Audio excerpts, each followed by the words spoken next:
Good afternoon, everyone. I am Doug Cardoza, Assistant Superintendent for Educational Services, and I will be hosting our Q&A session today. Today we will be focusing on the Edgenuity program, which is one of our online learning programs for secondary students. Many of our students have experienced Edgenuity during the summer school session, and our secondary students who remain on full-time distance learning may be using the program for their coursework. We will also be answering other questions that were submitted by the community. Today I am pleased to introduce to you Michelle Reed, Principal of Visalia Charter Independent Study.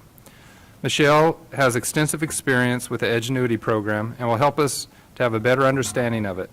We also have Susie Skaden, our Director of Health Services, joining us again today to answer health questions, health-related questions. Thank you both for joining us. So first, let's talk about Edgenuity, which some of our secondary students may be using while they are on full-time distance learning. Michelle, would you please give us a little background on your experience with Edgenuity? Thank you, Doug. Sure. So I've been with VCIS now for about 11 years, and we started using Edgenuity back in 2012. So we implemented Edgenuity, and we started very small. I think we started with less than 20 students on our main campus, and we just kind of worked through the ins and outs of it.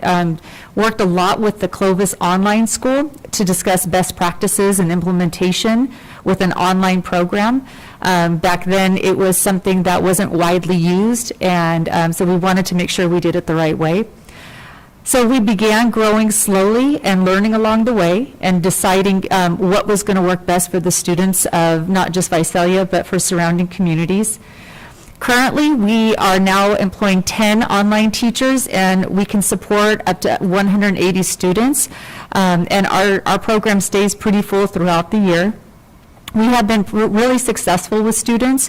One of the things that we have found that really supports online learning is the additional supports. So our core classes like math and English and histories, we do set up support class tutorials and tutors to be able to get the students to pass those classes successfully. Thank you, Michelle.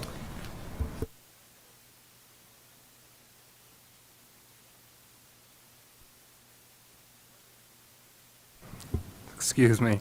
Again, thank you, Michelle, for sharing your experience with this program. Would you now please tell us about how the program works, what should students expect when using the program, and what does it feel like to be a student in an Edgenuity class? Absolutely. So I did create a PowerPoint presentation tonight to kind of go through what the student experience would look like in the Edgenuity program. So I will go through that. So what is Edgenuity? It is an online learning platform for secondary education, meaning middle school and high school. The coursework in Edgenuity is aligned to state standards. It provides video instruction. It has rigorous assignments. It provides performance tasks and assessments, and it engages students in their learning. So this would be an example of a student dashboard. So this student would be enrolled in 5 different courses, and I'm going to go through that dashboard a little bit more in depth so there is a better understanding of what the student is looking at. So for one class, so this would be a language arts class for a student. At the top, it gives the course that the student is currently enrolled in. And then underneath that, you're going to see a progress monitoring bar.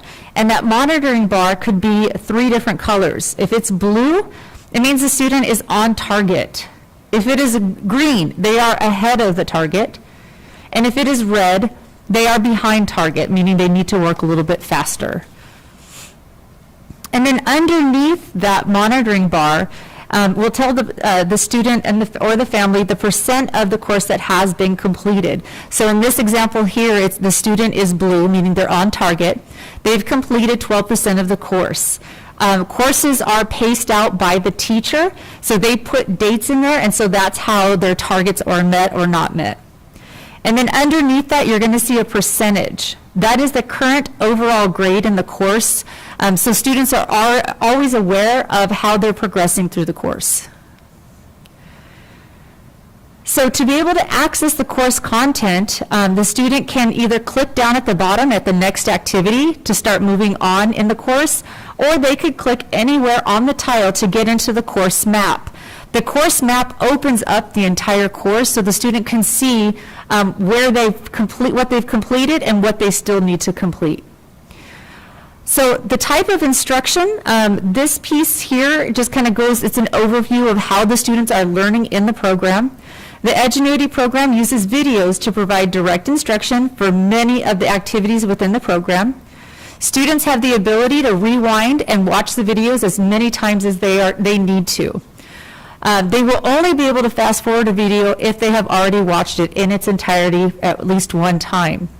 All videos do have closed captioning so that students can read along if they'd like, and most of the information that students are tested on is taught within the video.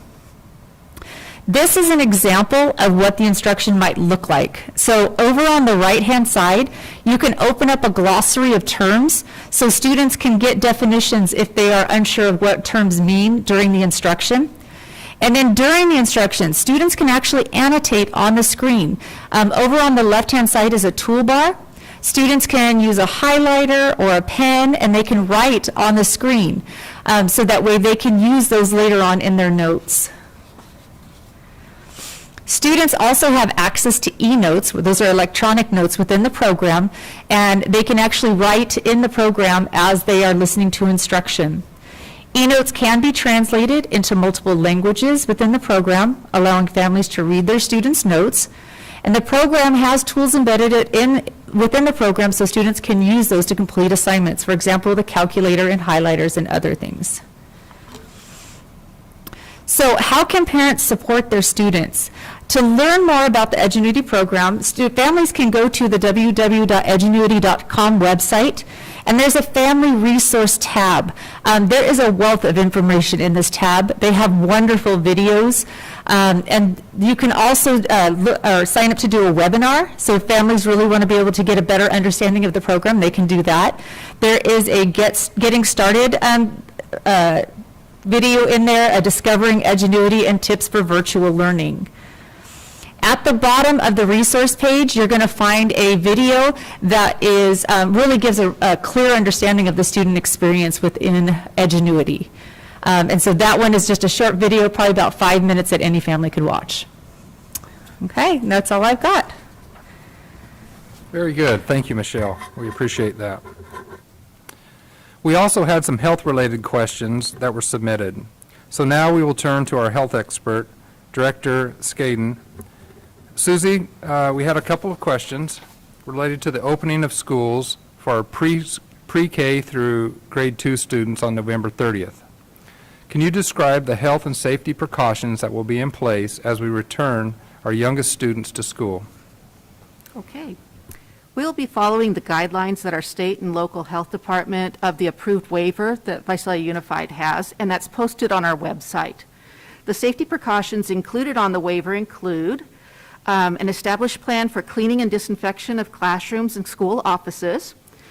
This included the necessary staff training and scheduling of personnel to ensure appropriate sanitation occurs, such as fogging classrooms between the morning and afternoon groups of students, wiping touch surfaces, and many other cleaning measures to safely minimize disease transmission. We will have students kept in small fixed membership groups, and they will not mix with other groups of students.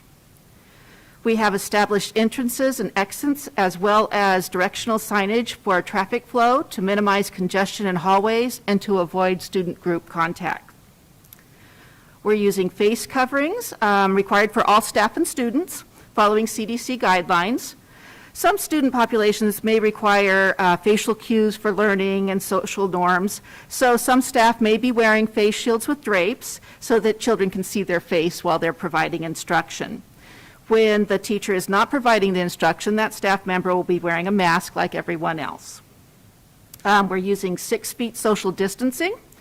Classroom furniture has been moved to accommodate the 6 feet space between students in the classroom, as well as having 6-foot space markers for lineup areas, maximum capacity signs for certain areas such as the restroom.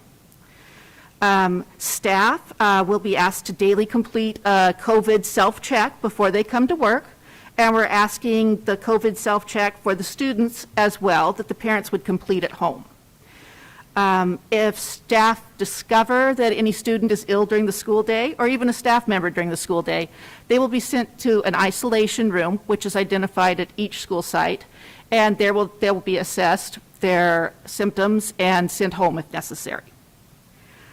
We have hand hygiene routines to be followed.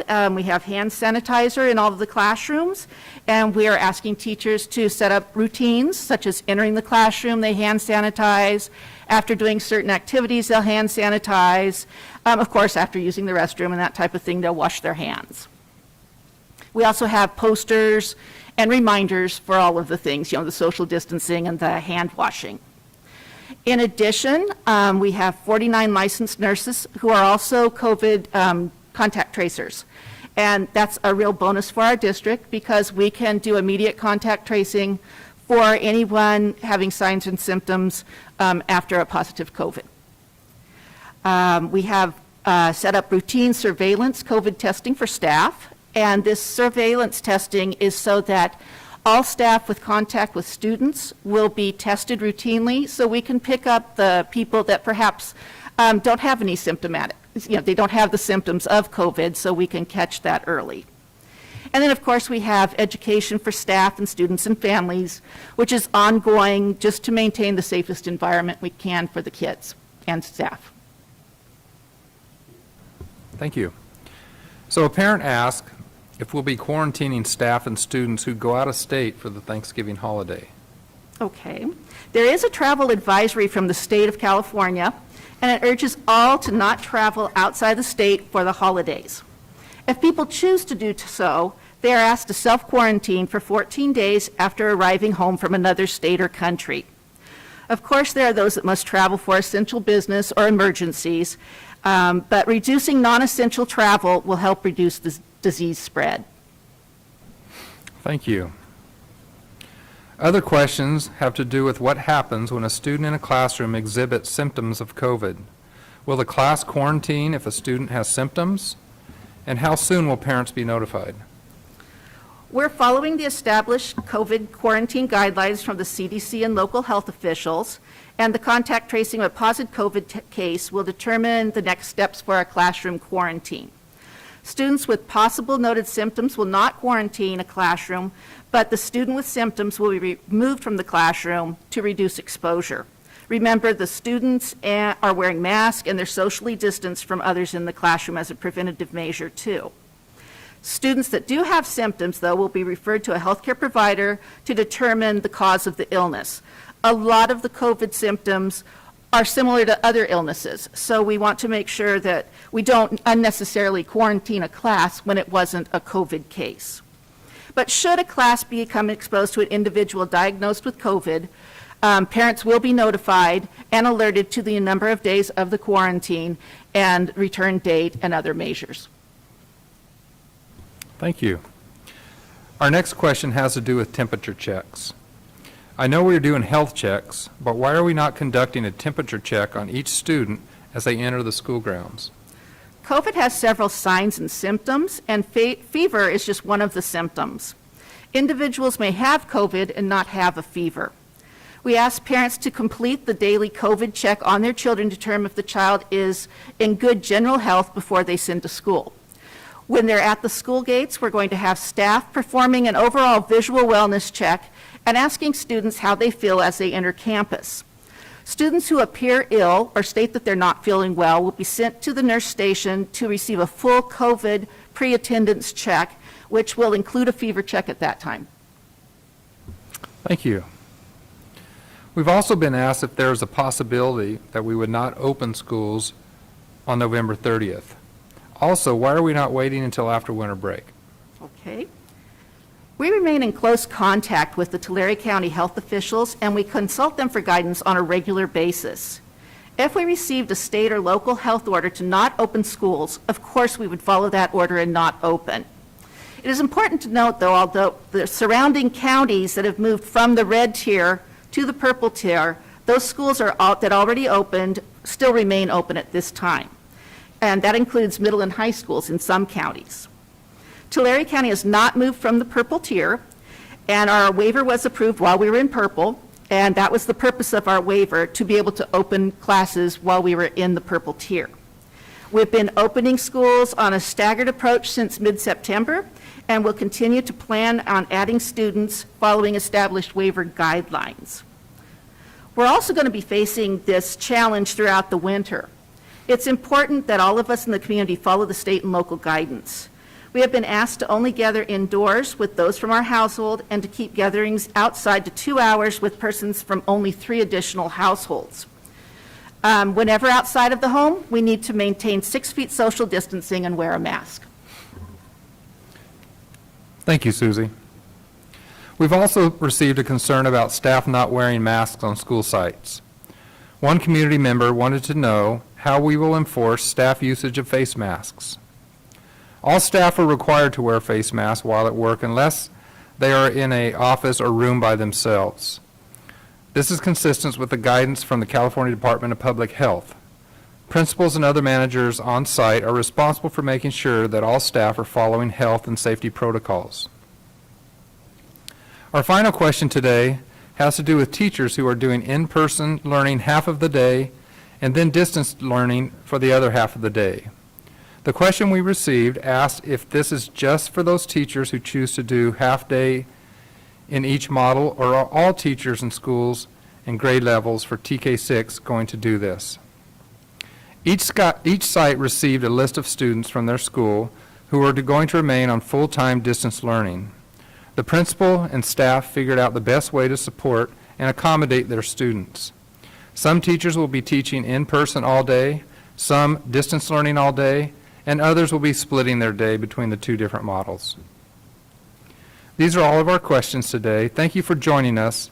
And as a reminder, these sessions are recorded, so you do not need to watch at the time of the recording. So they'll be available on our district website. We will be off next week due to Thanksgiving holiday. So thank you for joining us today.